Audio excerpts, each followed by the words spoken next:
Hi, this is Aaron over at Appvance, and we're pleased to announce our next major release, Appvance Performance Cloud 2.0. And this includes a slew of major features, upgrades, and changes, a few of which I'd like to demonstrate for you today. So to start off, what we're looking at here is our centralized pane of glass for controlling all of the tests that you run within Appvance. And it's a very simple interface in a good way. There's 3 buttons: record, to allow you to use our tools to design these tests, play, and analyze.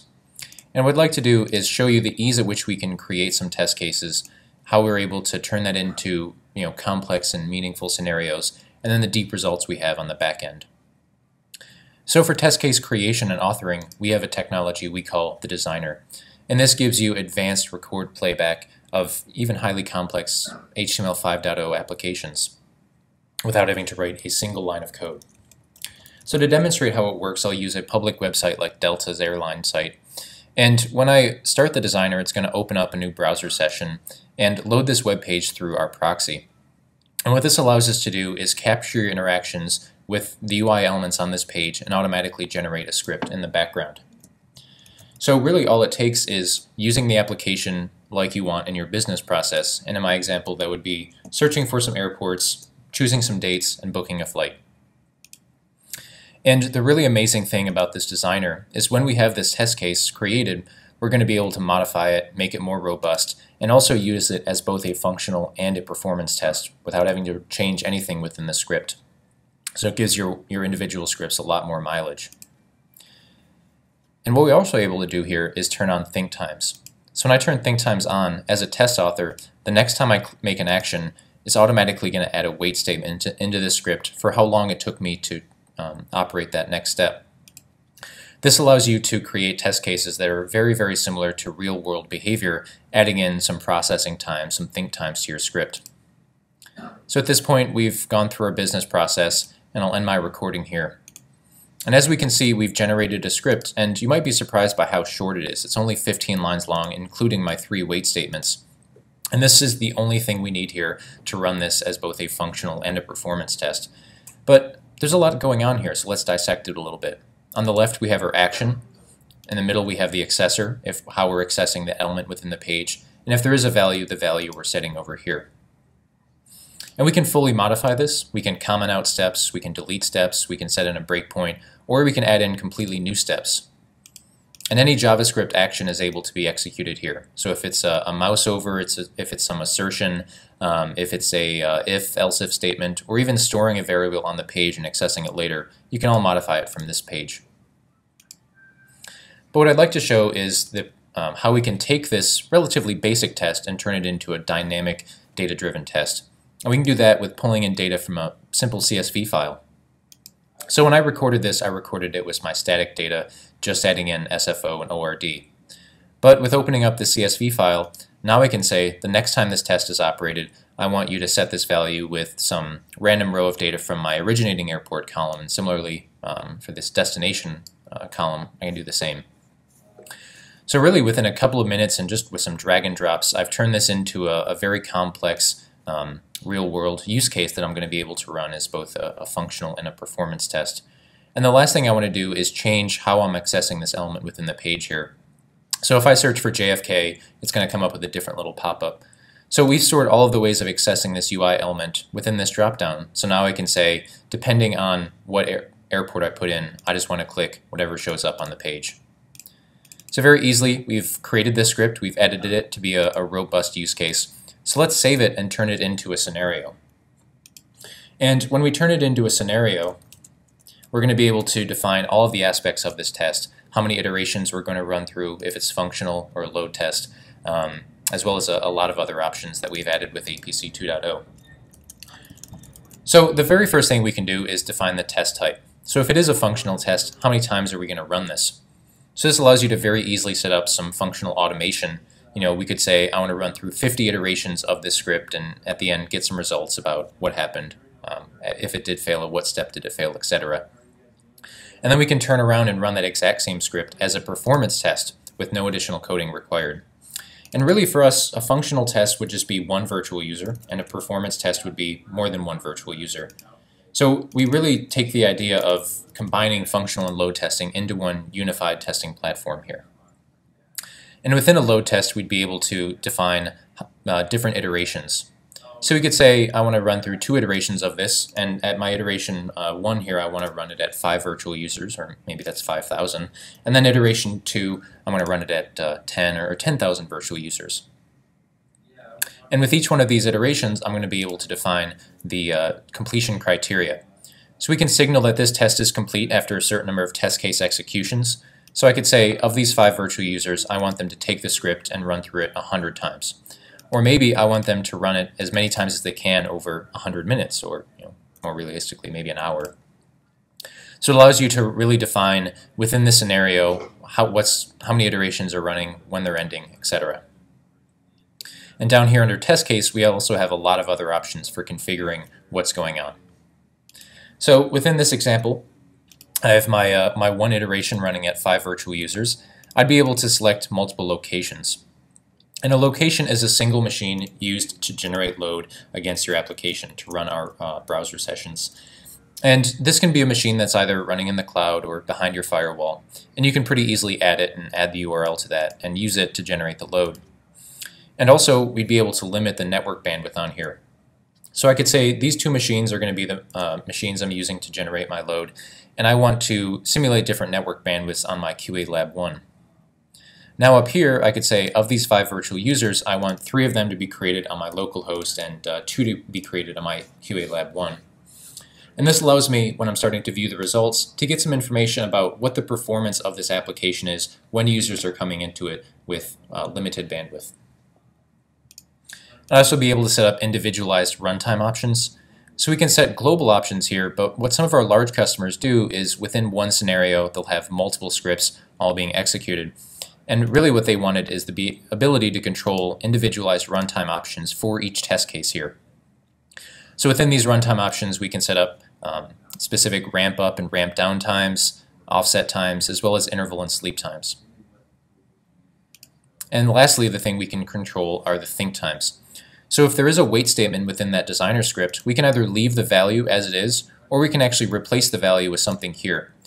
So when you recorded it, your values might have been all over the place. Instead of having to go through and clean it up and put it to whatever you want, very easily we can say, if there is a wait statement, I want to put in either a fixed value or some random interval between a minimum and a maximum. And the other thing we can do here is run multiple scripts, either concurrently or after the fact. So what this gives you the capability of doing would be setting up multiple iterations running at higher virtual user levels to get some ideas of the performance of the application when it's being hit with 5,000 versus 10,000 versus 20,000 users. You can do that very easily, but also you could have completely different scripts running at the exact same time.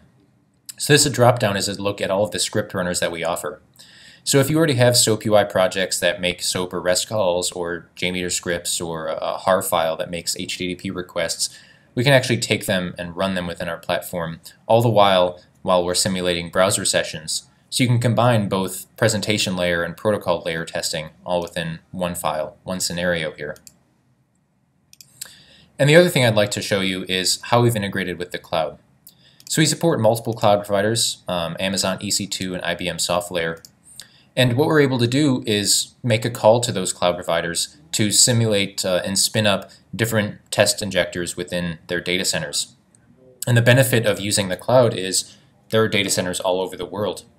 So you could use a data center and create 5 machines on the east coast of the US and also 5 machines in London and Singapore. And all of those browser sessions would be at those different data centers. So when we run this test, you can get some ideas of when these virtual users are coming in from actual different geographical locations. What is the performance? What is the difference? What is the request and the response, etc. So I've got my scenario set up in a way that I would like to run it as a test. So let me save it and kick this test off. And when we run it, we're going to be able to get some information about live results within the page, an overview and dashboard, as well as drill down and see the full set of reports live as they're updating. So this is a look at our controller, as we call it, sort of a dashboard of this test run. And when this starts up, we're going to have 4 live graphs within the center of this page. We're going to be able to see the active virtual users, their ramp up and ramp down time, the average test case duration, total test case executions, as well as the hits per second. And it's going to take a couple of seconds for my machine to load up. So while it's running, while it's taking a couple of seconds to start, I'll actually start to dissect the other tabs we have. So we have an output tab, which gives you just an overview of the test, how many iterations we've completed, how long it's been running, etc. And then also, while these test cases are executing, we're going to be able to drill down and start to see the output, the error, and the request and the response for each individual test case. So basically giving you functional output while you're operating a performance test. And we can also start to get some information on the test nodes that are being used to generate this load. So an example would be you have 2 or 3 test nodes and one of them has limited bandwidth. You can start to get an idea of, do they have more failures than the other, do they have more successes than the other, and what's also the output and the error for that test node. And lastly, we can get the stack trace, the output, and the error for each individual virtual user that we're creating with this test. So of the 5 virtual users, I can click on any one and see their individual stack trace, output, and error. So a lot of information about what's going on within this test while it's running.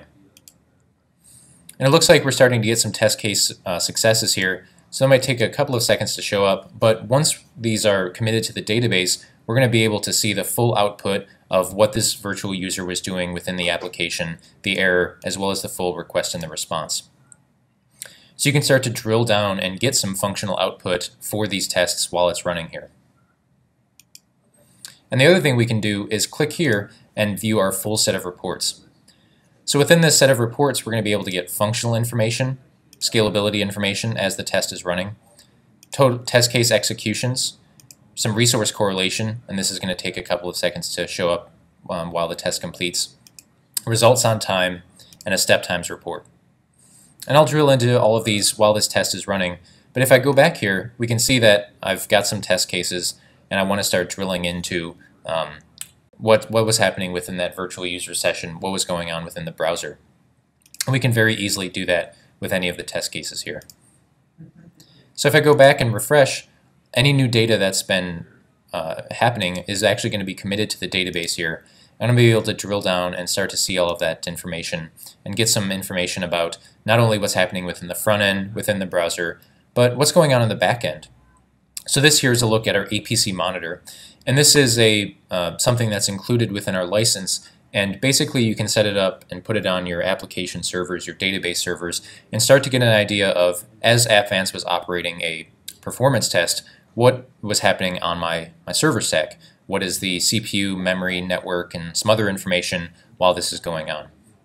So not only telling you what the performance is within the browser, but also start to pull in some backend information so you can start to get an idea of, am I sized correctly? And this results on time graph is starting to show an overview of the test case while it's running. So over the duration of it, we can start to see the average duration of our test cases, the total successes, total failures, if there are any, as well as the hits per second. So this is a good overview graph to start to show you the trend of what was happening within this test case. Is the caching strategy I have successful? Are my load balancers set up in a way where as the test case, as the scenario continues to execute, are my average test case duration going down, etc. And then we can drill down even further and actually give you a full step times report. So what this step times report is designed to show is within this script, within my script that is 15 steps long, how long is it taking to operate each step of that?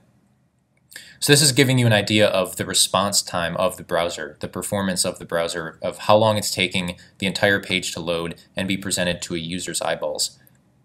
So you can really start to use this to drive performance improvement, get an idea of where your problem spots are. And then we can also download this into a CSV file and actually get the full information. So within here, we're not only going to be able to see the average duration, standard deviation, minimum, maximum, 85th, 90th, 95th percentile, etc., but we can also start to drill down and say between each step, what are all the assets being served up and how long is it taking to get those? And this is also going to start to show you JavaScript exceptions within the page.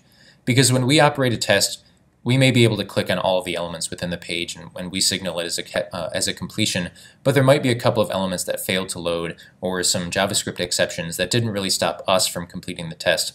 You'll actually be able to see those and report on those within the step times report. So it gives you a lot of useful data telling you about this is the test, what happened within it.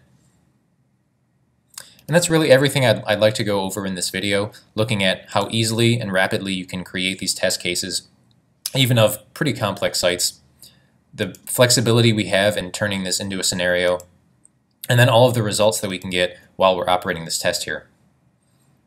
If you have any questions, you can contact us at either our phone number or email, and we'd be happy to set up a demo and answer your questions.